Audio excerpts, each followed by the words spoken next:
born in Nice, and tell us much more about the first idea that came to your mind to get into water. I mean, I grew up in Nice, so the Mediterranean Sea has always been part of my life. But when I was young, only in summer, as all the kids, enjoying to swim in the sea, to play in the sea. It's only when I was 14 years old that I discovered that I had capacities to hold my breath and to stay long. I discovered those capacities outside of the water, doing a game with a friend, like a breath hold game.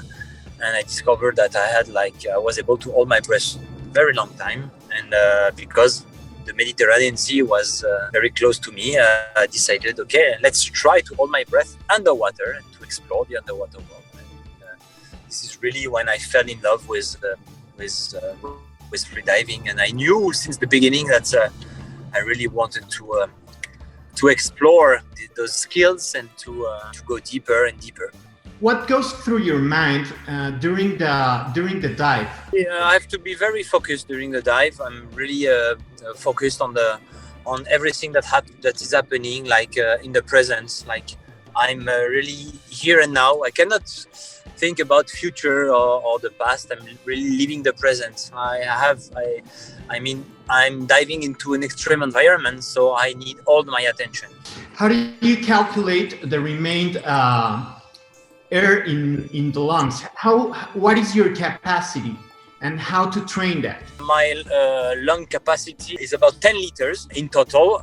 I'm training this lungs capacity with like a lot of different exercise, like yoga, like breathing exercise, like a lot of sports, training in the mountains too. So breathing very hard and I've developed my capacity, working on my flexibility.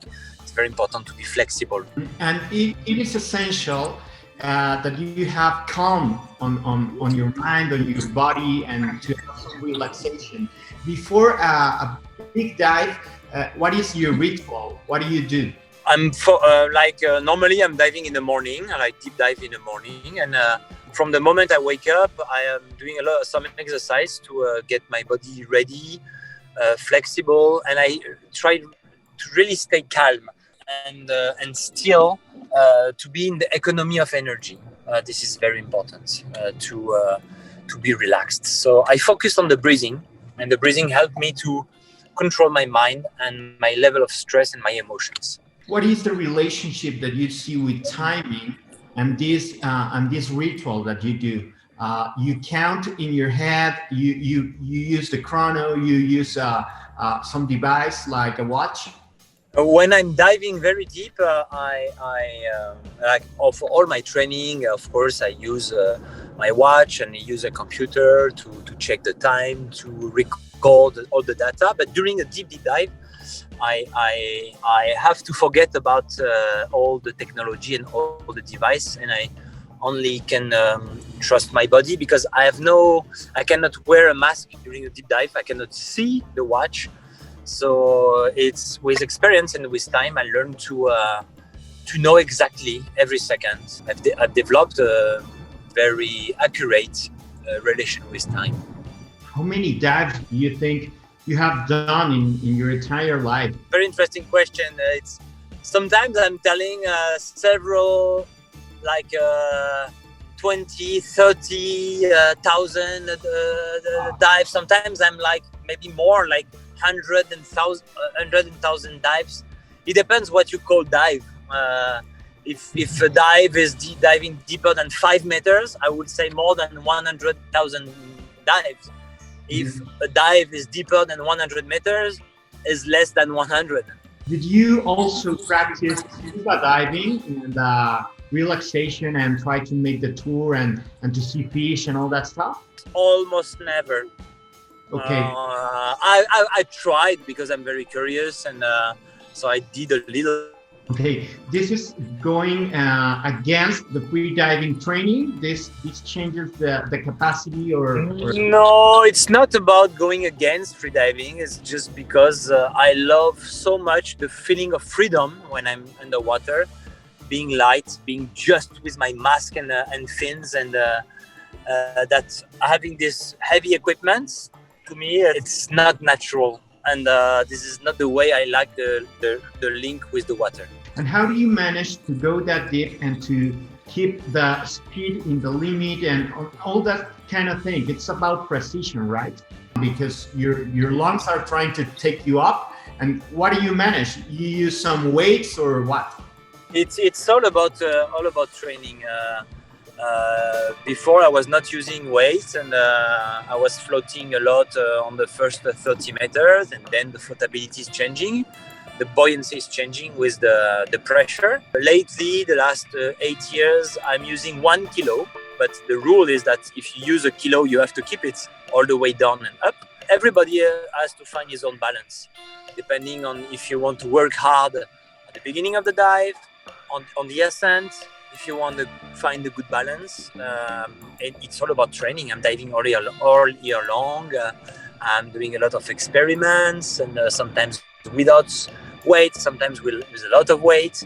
And at the end, I find the good combination. In 2015, by accident, you achieved 139 meters, and this make risk to your life. But right now, you're here right now, and you have this record. And also, tell us much more about that experience. Yeah, that was unexpected, completely unexpected. I just did 126 meters, which was my personal record, and I was ready to break and to attempt my 5th world record. So I asked 129 meters on the rope, because we're diving along a rope. The rope is measured, and we are diving. We're following this rope. So during the dive, we're not wondering about how deep we are. We're just trusting the rope. The rope is measured, and when we get to the end of the rope, it means that we are down there. So I announced 129. I went down.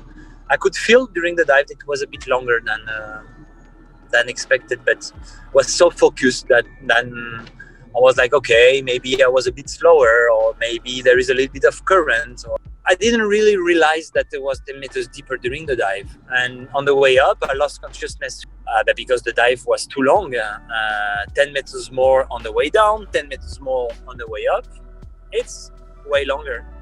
And then I lost consciousness, and when I woke up, I realized that there was this mistake. So, what goes through your mind when you stop? When you realize that it was 139 and all that kind of thing? The first feeling was I was relief, because there was a reason why I had the so bad accident. Because at the beginning, I didn't understand. There was no reason to make a so bad accident. I was controlling my performance, and I couldn't understand. So the first thing was, okay, it's not my fault. Oof. And then after, I was angry, and I got scared, and I decided, okay, let's have a break with competition and with records. Then, since 2015, you're also diving, but right now you're not trying to beat some records. You change your mind to do a lot of things and to help the sea and to help training others to do the thing. Tell us much more about that.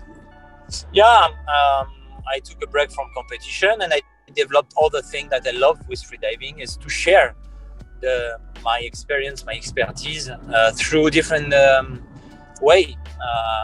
I love to create art, to create things like films, pictures, and books. This is actually what I'm doing. I'm writing a book, and yes, I'm sharing my passion with teaching, also trying to help people to improve, with conferences, also trying to help people to overcome their fears, to manage the stress, their emotions. Freediving is an incredible tool to improve. But after 3 years of no competition, I came back to competition 3 years ago, and I still love to compete. I still love to train. I'm training every day. I have some project in mind to dive deep. I think it has always been part of me, and would be always part of me. Tell us much more about this project, if you can give us more clearance regarding this. When it's going to happen, what kind of dive it would be, or? So I have many artistic projects with film and exploration all over the world, but training with a new discipline, almost the same than the one I was doing. So going down, swimming, going back up, swimming, but with normal fins. the fins like that. I've always been doing with monofin. Bifins is recognized as a new discipline, and I really love because it's really the basics. This is how I started, and I want to explore how deep I can go. And next year I will be 40 years old, and I think it's a good symbol to still be a good athlete. I will see if I'm able to break a record or not, but it's somewhere in my mind. I'm going to ask you your relationship with timing with watches. Did you remember your first watch? I remember. I think I think my parents still have it somewhere. It was the name of the watch was a Flick Flack. Wow, a Swiss made also. And I have a very special link with the time because I'm fascinated by time, by what's happening. Because we don't know what is time actually. It's a concept. Even scientists have a hard time to explain exactly what is time. Freediving is a good way to experience very intense moments within a short time. But I love to think about the time in the bigger perspective, to go to make a step backward, to think about the time like a long-term time, not just the time of my life, but like the age of the planet, trying to realize what does it mean, all those millions and billions of years that already passes since the beginning. It's so hard for a human being to really think about this concept. I like the philosophical approach of time. Yes, getting that deep, I can imagine that those fishes or those critters in the sea have their own concept of time, right? And it's completely different. So yeah, some animals that are living just one day. Just think about, realize what's happening, what's the meaning of every second for an animal that is living only one day. It's all about reference and perspective.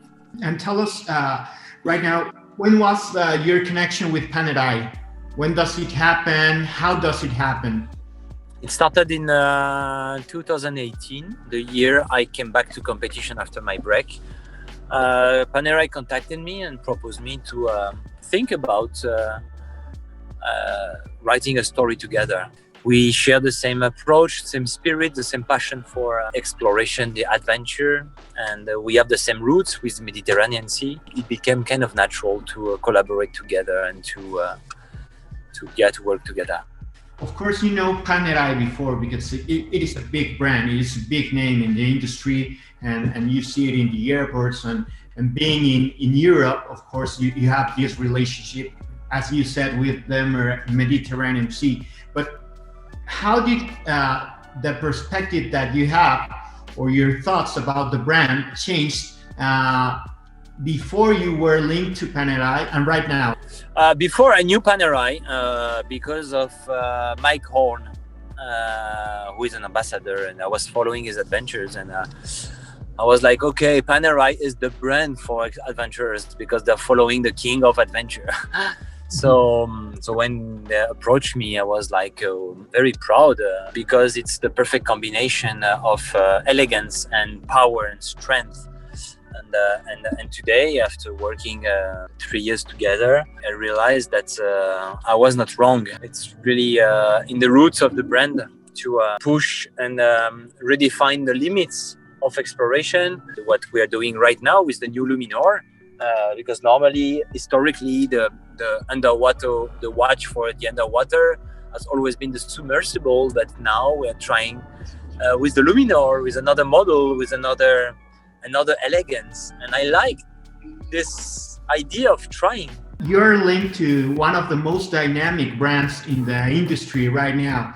They are presenting a lot of things. They're developing new materials. Right now, you mentioned the new Luminor 44 millimeters, making it in 3D printing. So that's awesome. And also giving this material the PET technology that is good for the ocean, good for the environment, this connection to the sea, and to have respect for the environment.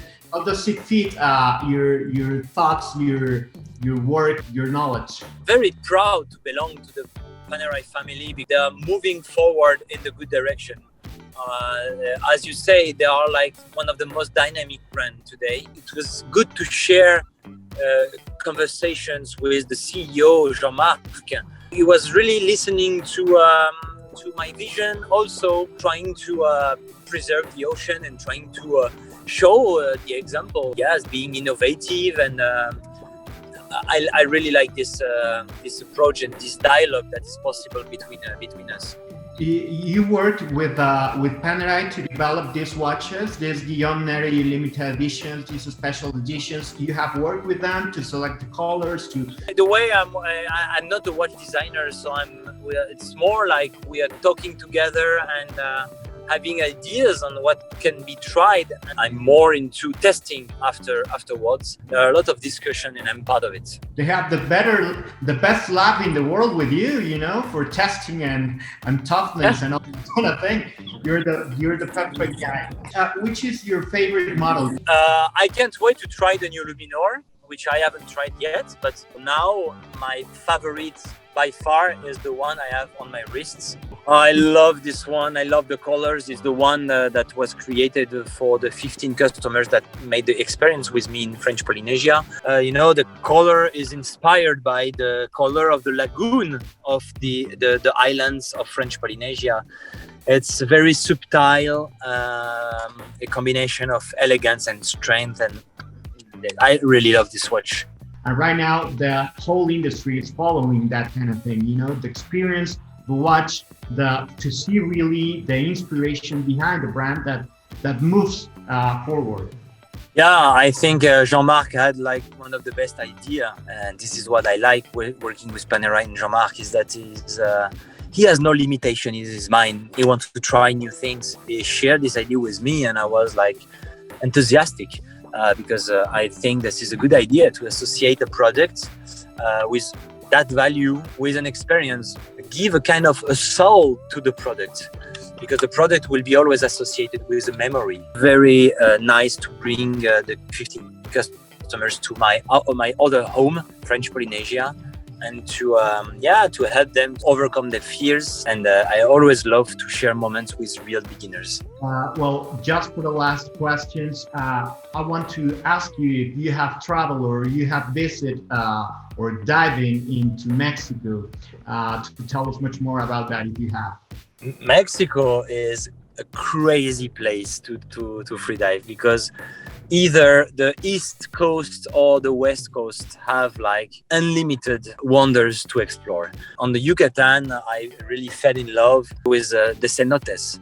This crystal clear water that you can find in cenotes are amazing, especially the cenotes Chicamola. It seems that you are in another world.